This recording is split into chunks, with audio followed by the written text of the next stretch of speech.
இப்ப ரீசெண்டா பஹல்கம்ல நடந்த தீவிரவாத தாக்குதலை தொடர்ந்து இப்ப இந்தியாவுக்கும் பாகிஸ்தானுக்கும் பல பிரச்சனைகள் போயிட்டு இருக்கு.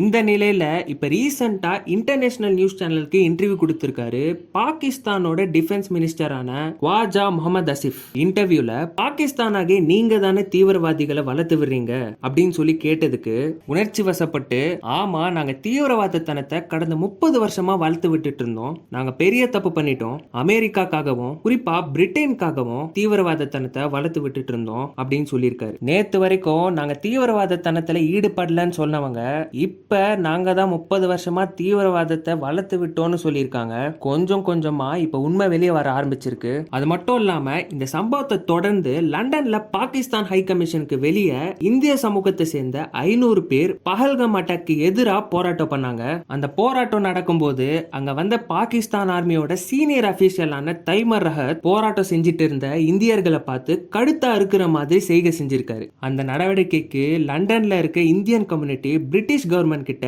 அவர் மேல நடவடிக்கை எடுக்க சொல்லி கேட்டிருக்காங்க. அதே போல காஷ்மீர் இன்சிடென்ட்க்கு இந்தியாவுக்கு சப்போர்ட் பண்ணுங்கன்னு கோரிக்கை வச்சிருக்காங்க லண்டன்ல இருக்க இந்தியர்கள். இந்த செயலை பத்தி நீங்க என்ன நினைக்கிறீங்கன்னு கமெண்ட் செக்ஷன்ல சொல்லுங்க. மேலும் சட்டம் தொடர்பான செய்திகளை தெரிஞ்சுக்க நம்ம சேனலை சப்ஸ்கிரைப் பண்ணுங்க.